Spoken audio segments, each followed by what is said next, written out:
자, 우리가 어떤 거를 고려할 때 한 가지 요인만 고려하게 되면 문제가 생긴다. 즉 여러 가지 측면을 다 고려를 해봐야지 하나만 생각하고 우리가 무언가 일을 하게 되면 문제점이 생길 수 있다. 그거에 대한 설명인데 요거를 한번 해볼게. 자, 지금 여기까지가 다 주어. 요렇게 꾸며주는 거. 자, the logic이 이제 논리니까 즉 striving to 하면은 S다 고군분투하다. 즉 노력하려고 하는 논리래. 뭐를 하려고? get the most 가장 많은 이익을 얻으려고 out of out of 하면 from이랑 같은 말이지. 즉 제한되어져 있는 숫자의 어떤 제공에서부터 가장 많은 이익을 얻으려고 노력하는 것의 논리는 주어. 자, 그러니까 뭐가 되는 거야? 내가 제한되어져 있는 거에서 최대한의 수익을 내겠다는 얘기야. 뭔가 숫자가 제한되어 있어. 예를 들면 10개. 자, 이렇게 되어 있는데 여기서 최대한의 내가 이익을 보겠다라고 하는 이런 논리. 자, 그럼 이 논리는 is well rooted, 잘 모되어져 있다, 뿌리가 내려져 있습니다. 어디에 잘 뿌리가 내려져 있냐면 이렇게 만연한 비즈니스 문화에서 뿌리가 잘 내려져 있습니다. 즉 우리가 비즈니스는 대부분 다 뭐야? 제한되어 있는 거에서 최대한의 이익을 얻으려고 한다는 얘기지. 자, 내려가 볼게. however 이렇게 쓰여져 있는데 however 다음에 이렇게 형용사가 붙어 있지. 이러면 however가 하지만의 의미로 쓴 게 아니라 아무리 뭐뭐일지라도 요 의미지. 자, 즉 아무리 강력할지라도 누가 그 논리가 아무리 강력할지라도 이렇게 주어 동사. 그래서 however 형용사 주어 동사 순서가 이렇게 돼. 자, 그러니까 그 논리가 아무리 강력할지라도 within 어디 안에서는 상호 연결되어져 있는 시스템 안에서는 자, 어떤 시스템인데 또 that operates 즉 작동하는 시스템이래. 어떻게 작동해? 특히나 바로 어떤 생태계의 거미줄처럼 작동하는 시스템에서. 즉 어떤 시스템이 있는데 얘는 하나만 있는 시스템이 아니야. 시스템 자체가 생태계가 이렇게 다 거미줄처럼 연결되어 있는 시스템이란 얘기야.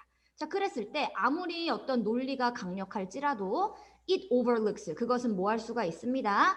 간과할 수가 있습니다. 뭐를? 그 많은 기회들을 간과하게 될 수가 있다. 아까 이 노력이 뭐였냐면 최소한의 것에서 최대한을 얻겠다는 거잖아. 그치? 이 노력을 할 때 서로가 상호 연결이 막 가득 되어 있는 이런 시스템 안에서면 오히려 기회를 놓칠 수도 있다. 자, 그럼 어떤 기회를 놓친다라고 하는 건지 한번 확인해 볼게. 자, in practice, 실제로는 the highest possible, 가장 높은 가능한 목표가 for parameter라고 하는 말은 변인. 변인이 뭐냐면 변할 수 있는 요인. 변동 가능성을 얘기하는 거야. 즉 어떤 변할 수 있는 요인을 위한 가장 높은 목표는 can only be achieved. 오직 뭐가 되어질 수 있다? 성취되어질 수 있습니다. 즉 뭔가 변할 수 있는 것이 있어.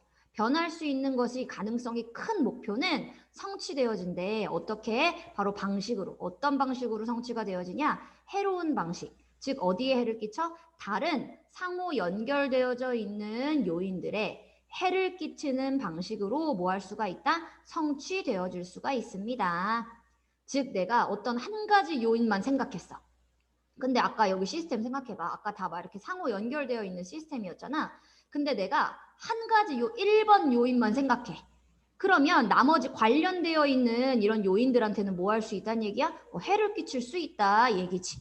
자, 내려가 볼게. 요 괄호된 문장은 생략해야 되는 문장. 요 문장은 X 쳐주시면 됩니다.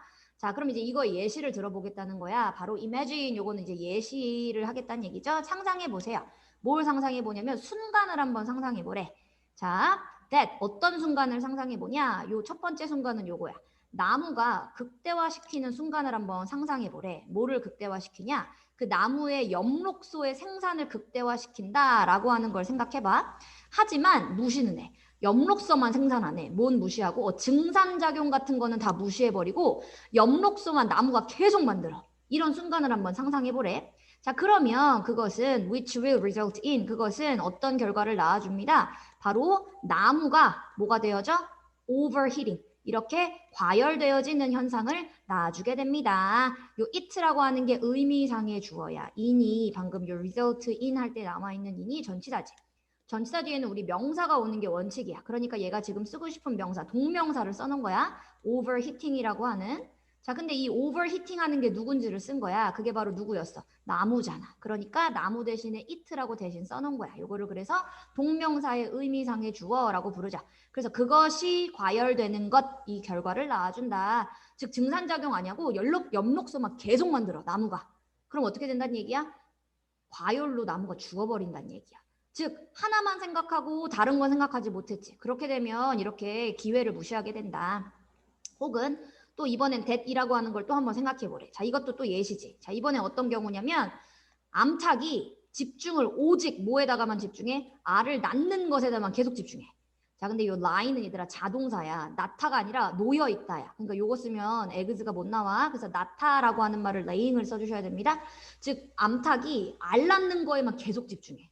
그리고 뭐 없이 그러냐면 paying any attention, 집중, 관심을 주는 것 없이 알만 낳는데 뭐에 관심을 주진 않아? 요 투가 전치사야. 그래서 동사 원형이 아니라 동명사 쓰셔야 됩니다. 즉 병아리를 기르는 것에는 관심이 없어.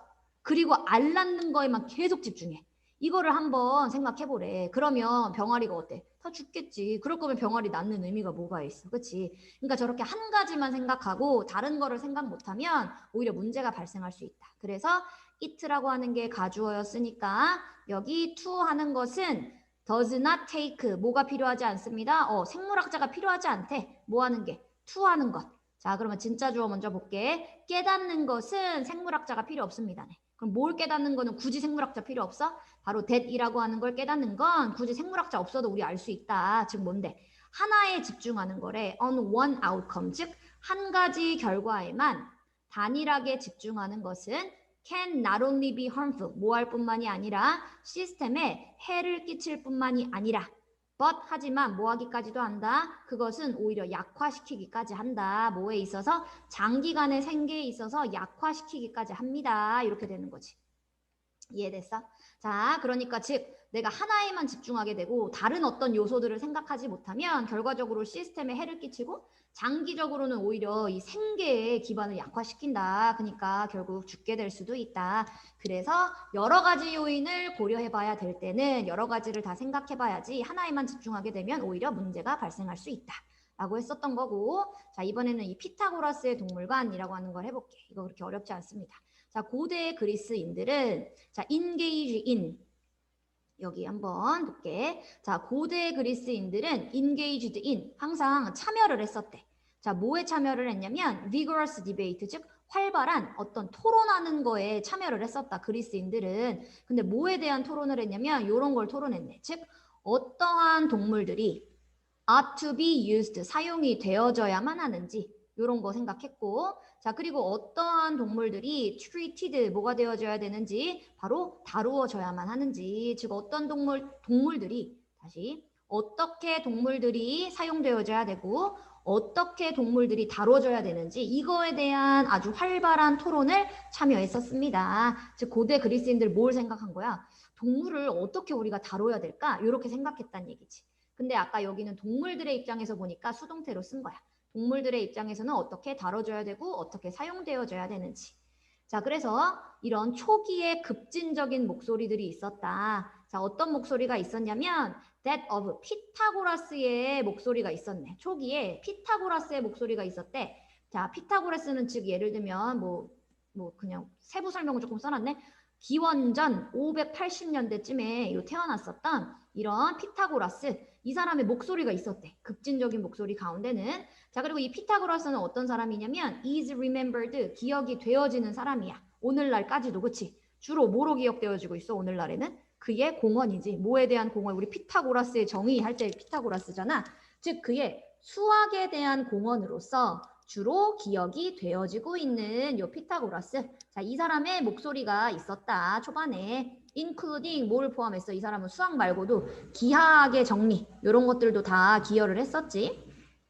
자, 그리고 that bears his name 즉 뭐 했었던 그의 이름을 땄었던 그의 이름을 땄던 우리 수학 혹은 기하학 정리잖아. 그치? 그래서 그의 이름이 붙었었던 이런 기하학의 정리를 포함해서 수학에 기여를 했었던 오늘날까지 기억이 되어지고 있는 이 피타고라스의 목소리, 급진적인 목소리가 있었다. 아, 그러면 이 피타고라스가 수학 말고 지금 동물과 관련해서 급진적인 목소리를 낸 거네.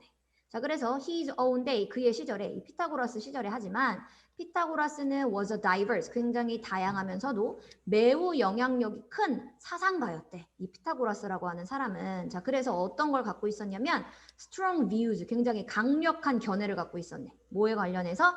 윤리적인 동물들에 대한 윤리적 대우에 관련해서 굉장히 강력한 견해를 갖고 있었던 영향력이 큰 사상가였습니다. 아, 그러니까 피타고라스 되게 그 기원전 이런 시절 되게 옛날이잖아. 근데 그때도 이 동물들을 우리가 윤리적으로 대우해야 된다라고 하는 이런 깨어있는 생각이 있었단 얘기네. 이 사람은. 그치? 그냥 막 동물을 다 잡아먹어야 된다 이런 게 아니라 동물들한테 우리가 윤리적으로 대해야 된다라는 생각을 했었던 거래.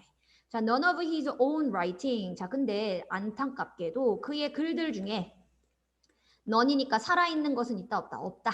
이 사람이 직접 쓴 글들 중에는 생존하고 있는 것은 없어. 하지만 몇 가지 several centuries after his death, 즉 그의 죽음 이후에 몇 세기 이후지? 자, 그러면 그의 죽음이 있었던 몇 세기 이후에 이것도 다 수식어입니다. 자, 몇 세기 이후에 the Roman writer, 즉 로마의 작가인 오비드라고 하는 요 사람이 썼대. 뭘 썼어? A long poem, 긴 시를 썼다. 근데 이 작가가 언제 이제 활동했었던 사람인지 그 연도를 써놓은 거야. 기원전 43에서부터 기원 후 여기 17까지. 즉 이 로만 오비드라고 하는 요 로마의 작가인 오비드라고 하는 사람은 긴 시를 썼는데 뭐와 관련한 시를 썼냐? The Teaching of Pythagoras. 아, 그러니까 이 사람이 피타고라스의 가르침이라고 하는 이제 시를 쓴 거야. 사실 피타고라스가 썼었던 글은 남아있는 게 없어. 그러니까 피타고라스가 진짜 동물들을 윤리적으로 대했는지 안 했는지 알 수 없지만 이 오비드라고 하는 사람이 이제 피타고라스의 가르침 해가지고 써놓은 거야. 자, 그랬더니 피타고라스는 제안을 했다. 뭐를? 긴밀한 관계를 제안했대. 누구와 누구 사이에? 인간과 동물들 사이에 긴밀한 관계가 있다. 요거를 제시한 거야. 그러면서 피타고라스는 선언합니다. 자, 뭐라고 선언했냐면 that이라고 선언해놨대. 자, it is wicked. 뭐하다? as human bloodshed. 즉 인간의 살아의 만큼이나 사악한 것이다. 뭐 하는 것이? 여기가 진짜 주어였으면 여기가 to draw 하는 것이, it는 가짜 주어. 즉 to draw 하는 것은 인간의 살해만큼이나 뭐한 것이다? 사악한 것이다. 그럼 to draw가 뭐야? 바로 knife, 칼을 겨누는 것. 누구한테? 바로 송아지의 목구멍에다가 칼을 겨누는 것. 우리 그러니까 도축하잖아. 송아지 같은 거 막 먹잖아. 송아지의 목구멍을 향해서 우리가 칼을 겨누는 것이 인간을 살해하는 것만큼이나 사악한 일이다 라고 피타고라스는 선언을 해놨대. 그러니까 우리 이거 뭐야? 이거 우리 동물도 사람처럼 이제 대해줘야 된다. 이렇게 윤리적으로 봤다는 얘기지, 피타고라스는. 자, 그러면 좀 더 이런 현대적인 해석은 might read, 쓰여 있는 것일 겁니다. 여기서 read, 읽다라고 하지만 해석이 읽을 순 없지. 그래서 해석이 쓰여 있는 것이다. 즉 현대적인 해석을 좀 해보면 이건 이렇게 쓰여 있는 거야. meat is murder, 즉 고기는 살해이다 라고 쓰여 있는 거래. 저 말은. 그치? 칼을 겨누는 거 결국 고기 때문에 하는 거니까 이걸 현대의 말로 해석해보면 즉 고기는 살인이다. 자, 그래서 즉 슬로건이 뭐냐면 우리 선전할 때 쓰는 문구 같은 걸 슬로건이라고 하는 거지. 그냥 슬로건이라고도 표현하고요. 즉 슬로건이 that is sometimes scrawled, 가끔씩은 갈겨 써지는 슬로건이래. 이게 바로 어디에 갈겨 써질까? 이 슬로건이 across the walls of a butcher. 가끔 우리 이제 동물 애호가들 있잖아. 그런 사람들이나 아니면 이제 채식주의자 이런 걸 시위하는 사람들이 이제 그런 정육점이 있는 벽에다가 이런 걸 써놓는 거야. meat is murder 이런 거. 자, 그래서 바로 슬로건인데 가끔씩은 갈겨 써지는 슬로건이다. 어디에? 벽에. 누구의 벽? 정육점 주인의 이 가게의 벽에 쓰여지는, 휘갈겨 써지는 슬로건이래, 저 말이. 자, 누구에 의해서 쓰여져? 채식주의자 시위자들에 의해서. 자, 근데 이 시위자들이 어떤 상태냐면 무장되어져 있는 상태네. 에어로졸 페인트 캔즈, 즉 그 페인트 캔 있지? 이렇게 쫙 뿌리는 거 스프레이로. 그러기 에어로졸, 스프레이가 에어로졸입니다. 즉 에어로졸 이 페인트 캔, 즉 연무제, 요걸로 무장하고 있는 이런 채식주의자 시위자들에 의해서 누구에게? 바로 정육점 가게의 벽에다가 휘갈고 쓰여지는 슬로건. 요 말이랑 똑같은 것이다. 이 피타고라스가 했단 말이. 그래서 고기는 살해이다. 이렇게 지금 피타고라스도 결국은 얘기했단 얘기지. 자, 그러면 피타고라스가 이걸 기원 전부터 이렇게 얘기한 거잖아. 즉 수단이 바뀌었어. 수단은 바뀌었어. 하지만 메시지는 거의 뭐하지 않았다? 바뀌지 않았습니다. 즉 수단은 바뀌었지. 과거에는 피타고라스가 이제 토론을 통해서 이렇게 얘기했다라고 생각해보면 지금은 막 채식주의자들이 이렇게 시위를 통해서 막 하는 거잖아. 그치? 그러니까 수단은 바뀌었을 수 있지만 그 내용은 뭐하지 않았다? 전혀 바뀌지가 않았다. 그래서 이렇게 피타고라스가 이제 과거에 가졌었던 동물관이라고 하는 것에 대한 설명이었었습니다.